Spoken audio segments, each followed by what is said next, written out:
family. There are a couple of things I want to mention before we get into our lesson. We mentioned these things last week, but just some final reminders. We do have the Look Who's Coming to Dinner. It's going to be next Sunday evening, and Joanne has been working hard to get all that set up. But we do have a few more slots. If there are any last-minute people who want to be a part of the Look Who's Coming to Dinner, or has that changed? Saturday. Oh, it's Saturday. Saturday at 5. That's right. So Saturday, and so 5 o'clock. But we have a couple more slots. So there are forms available in the foyer, and fill those out if you would like to be a part of that.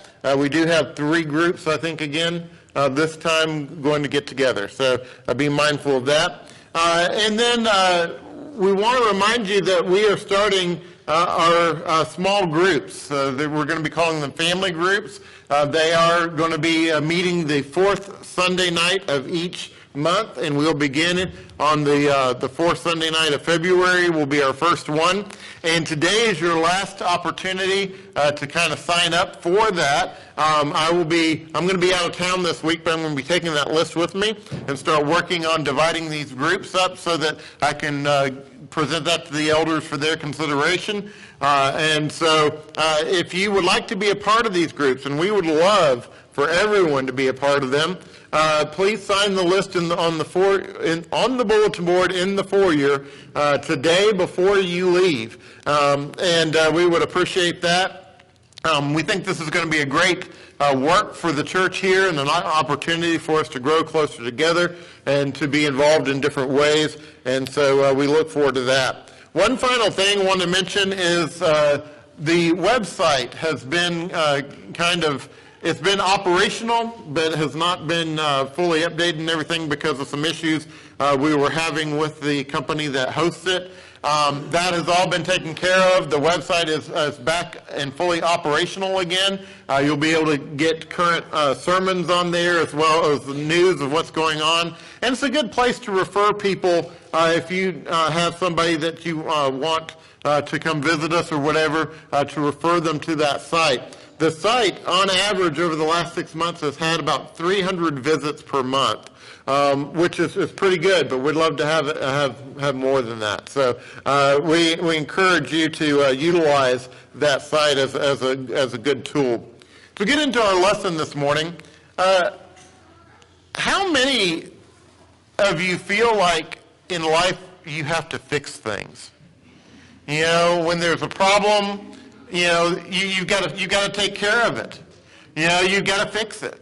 Now, I don't know about you, but what I have found in my life, that when I try to fix things 9 times out of 10, I make it worse. You know, I am not a handyman, but I have tried to pretend that I am at times, and I usually make things worse before I make them better, right? But I also have a tendency to do that in just trying to fix issues and problems in life. Oftentimes, the harder we try to fix things in our lives, the worse things get. And yet, trying harder is the natural response when things go wrong, right? If something goes wrong, we just go at it even harder. We go at it even more. It's kind of like if you think of someone who does not know how to swim. They don't know how to swim, and they find themselves in water that is over their heads. And what do?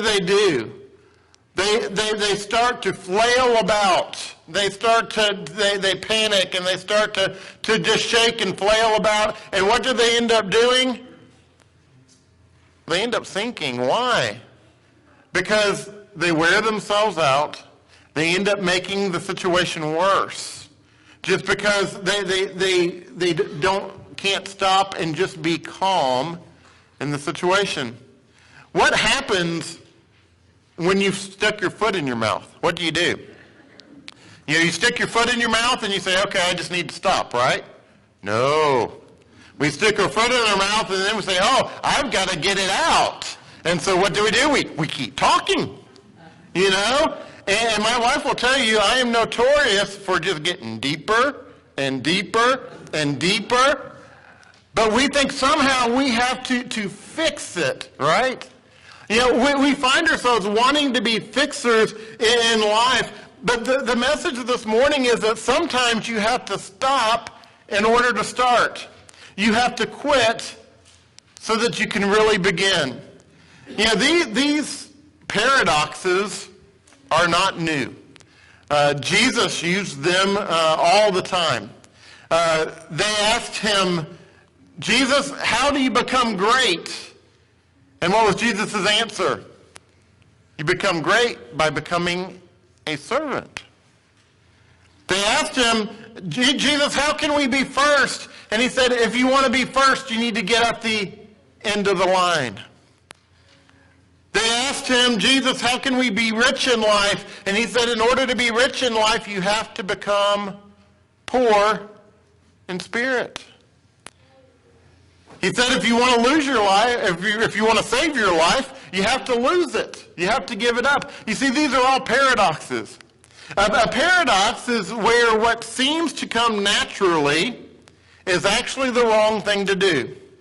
The thing that we automatically turn to is the opposite of what we should do. The more that we strive at what seems to come natural, oftentimes the worse it gets. You know, most of us believe that if things get out of control, the best thing I can do is to become controlling. All right? If things in my life get out of control, then I need to get control of the situation. Don't raise your hands this morning, but how many of us have found ourselves in that place? Where we feel out of control, so the automatic response is, well, I've got to take control now. I've got to get everything under control. But you see, this morning, if you have found yourself flailing about and just continuing to think, if you find yourself just tired of trying to fix it, if life is wearing you down, I have a message this morning, and that's quit. Quit. Just stop. But stop so that you can start. Our text this morning is going to be in Psalm 46. We're going to be looking at the entire psalm this morning because this is really a tutorial for what it means to just stop so that we can start in life, so that we can begin again.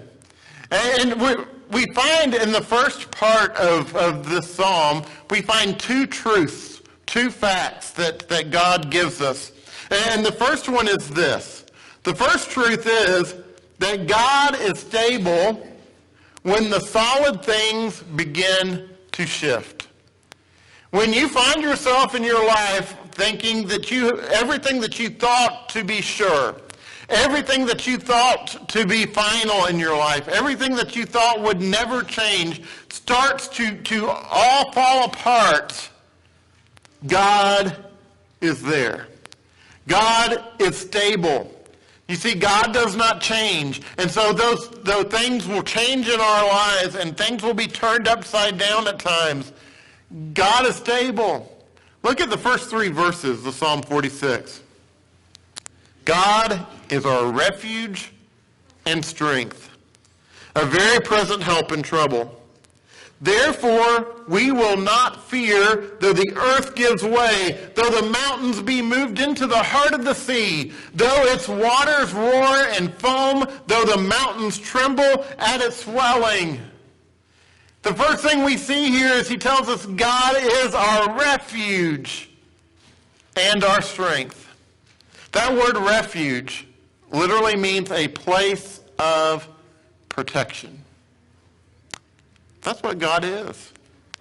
God is that place of protection. You know, I remember when I was little, whenever I was scared, whenever I was uncomfortable, I wanted to be literally under my mother's arm. That's where I wanted to be. I would get up under her arm. And I was, believe it or not, I was a relatively shy kid when I was little. I wasn't really into the whole crowd thing. And so when we were at church services, I wasn't always real comfortable.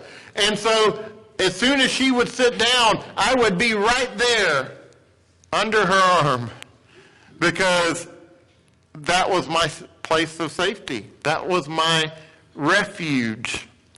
You see, I knew my mom was stability for me. My mom was security for me. And so I looked for that stability, that safe place. And it says here that that's what our God is. And he is our refuge because he is also our strength. He has the power to protect. He has the power to care for us. You see, he can be that refuge because of his strength. But notice there, he goes on to say that he is a very present help in trouble. You see, God is not only present, God is able. He is there and he is able. And when the world begins to fall apart, God is there. And God is able to help because he has the strength to give us what we need. But notice he goes on to say there that even when our solid and sure world gets turned upside down, God is there, God is sure, God is strong, God is firm. And so my question this morning is, what is your solid thing that you don't think will ever shift? It might be family. It might be your marriage. For me, it's my looks. It might be your job. It might be financial security. What is that thing that's just solid in your life that you don't think will ever shift? I've got a message for you this morning. At some point, it probably will. And what do you do in those moments? What do you do when those things that you count on shift and change in your life and you feel like you're sinking and you're flailing about? You recognize that God is stable when your world is not. But then the second truth we see found in verses 4 through 7, and that is God is present when security is threatened.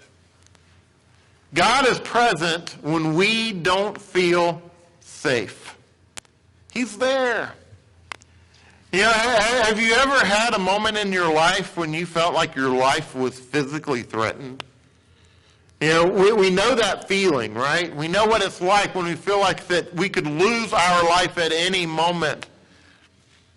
But the reality is, day in and day out, we struggle with the need for security. We struggle with feeling like our life is not secure. And the message is that even in those moments, or especially in those moments, God is present. In verses 4 through 7, he says, and I love this is a beautiful passage, he says, "There is a river whose streams make glad the city of God, the holy habitation of the Most High. God is in the midst of her. She shall not be moved. God will help her when morning dawns. The nations rage, the kingdoms totter. He utters his voice, the earth melts. The Lord of hosts is with us. The God of Jacob is our fortress." Whenever God is present, there is peace. He says, when everything seems to be falling apart, when everything seems to be going to pot, right? God is there. I find it interesting because we have a tendency to think that whatever moment we are in our lives, it's the worst state our world has ever been in, right? When I was growing up, I listened to my parents and my grandparents say, It could not get any worse than it is now. Just look at what's going on in our country. Look at what's going on in the world. Could it be any worse? And then when I became an adult, I started saying, oh, look at what's going on. Could it be any worse than it is now? Look at what's going on in our country. Look at what's going on in our world. And then what did we all say within the last week or so? Oh, could it be any worse? Right? Look at what's going on in our country. Look at what's going on in our world. The reality is, and he says it here, the nations rage, the kingdoms totter, and guess what? God is there. He is present. That has always been, it will always be, and God is there. He is present, and He is our security when things seem like they are so insecure. When things seem like they just couldn't possibly get any worse than they are now. He is there. But guess what? A year from now, when they're worse than they are now, He will be there too. He's present. He's present, and He is our security. He is our safety. And we can count on that. And so the true truths that we can hold on to this morning is that, number one, God is stable when the solid things begin to shift. But number two, He is our security when our security is threatened. But then I want to spend the rest of our time this morning answering this question. What do we do about that? What do we do about that? How do we apply these two truths to our lives so that they make a difference in our lives? There are two things I want to challenge you to do, and both of these challenges are found in Psalm 46. And the first one is this: refocus your perspective and put your focus on what God is doing. Put your focus on God's work. You see, we have a tendency to focus on all the negative stuff going on around us. The problems in our families, the problem in the workplace, the problems in our community, the problems in our country. We focus on all these things going on around us, and we get so caught up in all of these challenges in our lives. And if we're not careful, we can lose sight of what God is doing in our lives. Look at Psalm 46, verses 8 and 9. He says, "Come, behold the works of the Lord, how He has brought desolation on the earth. He makes war cease to the end of the earth. He breaks down the bow and shatters the spear. He burns chariots with fire." Now, in some ways, this may not be super comforting when you look at it, but we have to realize there are a lot of things that go on in our world that appear to be out of control. There are a lot of things in our world that look like they are out of control, but if we will just stop and look, if we will just really focus and take our focus to a new level, if we will stop looking at life through our earthly perspective eyes and move to a place where we begin to see God's hand in peace, even in the conflicts going on around us. If we can just stop and see how God is working through the challenges and the difficulties that we see in this world. You see, God brings peace from and often through conflicts. He brings justice through judgment. God brings about life through death. He brings happiness through pain. That's what God has always done. He has always brought us sunshine after the storm. And so our God is able to work these things out in our lives if we will just focus on His works rather than our challenges.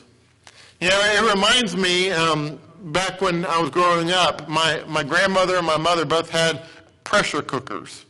Today we have these electronic things, that we use, but they have those pressure cookers that they would put on their stove, and they specifically would use them for what my mom called cheap meat, right? Meat that was typically tough. She would put it in the pressure cooker because if you would just apply enough pressure to that meat through the steam, if you would just pressurize it enough, it would break that meat up. It would break all the fibers and everything of the meat up, and it would make it tender. And she could take the toughest pieces of meat, and by the time she was done, they would just melt in your mouth. But this pressure cooker was made out of a tougher steel. It had a lid that would lock down on the top of it, and then it had a release valve. And even when it was pressurized, it would release steam just enough as needed to maintain a consistent pressure in that pressure cooker. And I think about that because that's kind of how God deals with us. God uses the pressure cooker of life to kind of tenderize us to his will, to kind of put us in a place where we can be open to what he wants and desires for us, to open our eyes to things we would never see if things weren't hard. I think back to some of the trials that my wife and I have been through over the years. And I think of things that I understand and know today that I would never understand or know if it were not for some of the challenges that we've been through. I think of the people I've been able to help that I probably never would have been able to help if it were not for the challenges that we've been through. And we all can think of things like that. We see how God can work through those moments. And so the first call this morning is to refocus our perspective, refocus the way that we view things, and focus on how God can and will work in our lives. But the second is this: relax your efforts and rest in God. Now, doesn't that sound good? Relax your efforts and rest in God. That sounds great. But man, is it hard to do.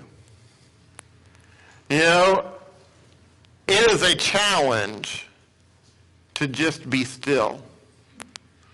I always find it amusing when a doctor goes into somebody who is in a situation, in their health situation because of the stress in their life, and their answer is, just relax.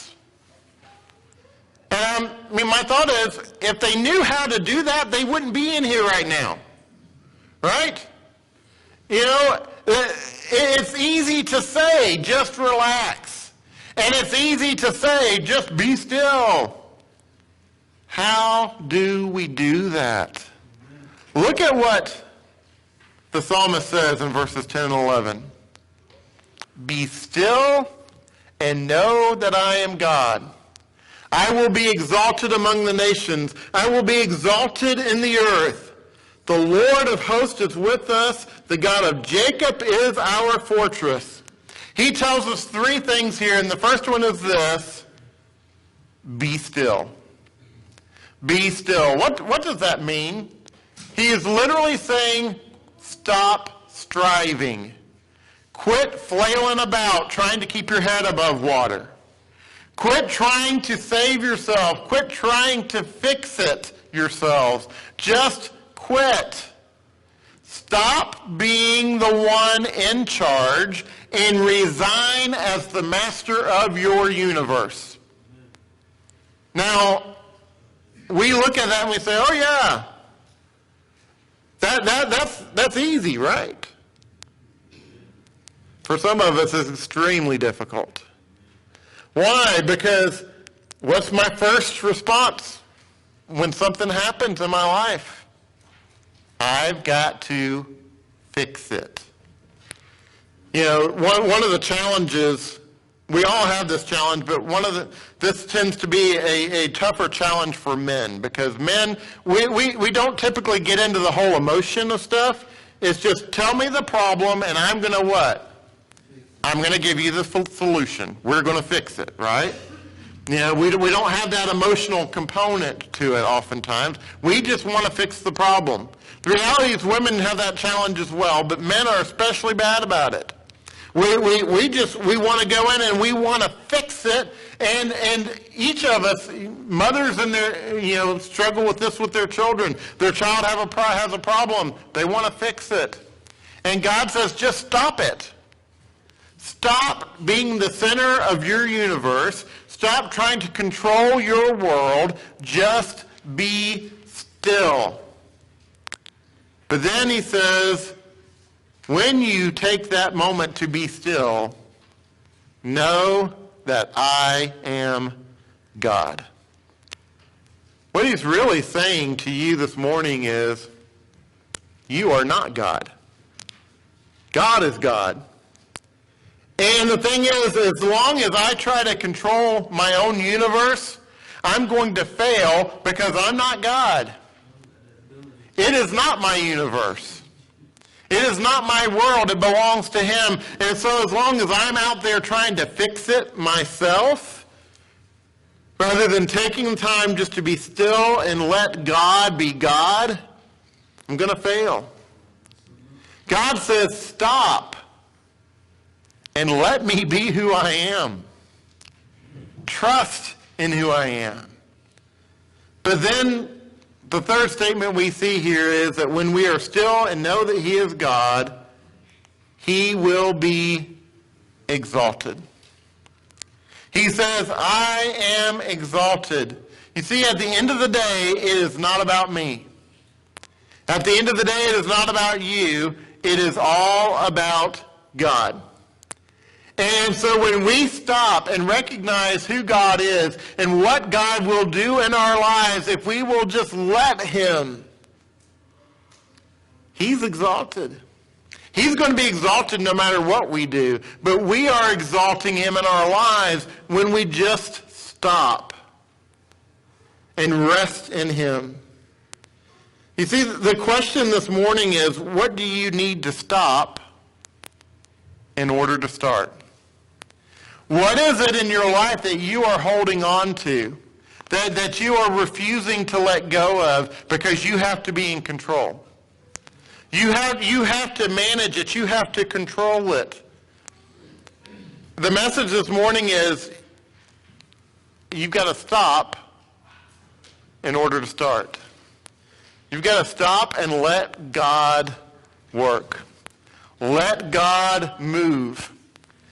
You know, this family here has been blessed over the last several years with unity. And I think one of the reasons we have had peace and unity in this family over the last several years is we've just stopped and let God work. We've let God move and work and bring peace and bring help and bring comfort to this family. We haven't tried to fix it. We haven't tried to do it on our own. We've just let God do what God does. And we have seen God work in amazing ways in this family. The message this morning is he'll do the same thing in your life. If you will just stop, be still, know that he is God and he is exalted, and he will get us through. This morning, what do you need to stop so that you can start? We're going to be singing a song of encouragement, and this time is really a time for you to reflect and to consider what it is in your life that you need to stop. It may be that you need to stop controlling everything around you. It may be that you need to stop living a life of selfishness and sin. Maybe that you need to stop focusing on all the problems in this world and start focusing on God. What is it that you need to stop in order to start? Use this time to really reflect on those things. And this morning, if we can help you as a family, If we can pray for you, if we can support you, we encourage you to come and come forward and to make those needs known. But also this morning, if you have not given your life to Christ, that is where you start. That is the beginning. By believing on him, repenting of your sins, confessing that Jesus Christ is Lord, and being immersed in water, buried in baptism for the washing away of your sins. That's not the end. That's the beginning. This morning, stop so that you can start. If you're subject to the invitation, we invite you to come as we stand and as we sing.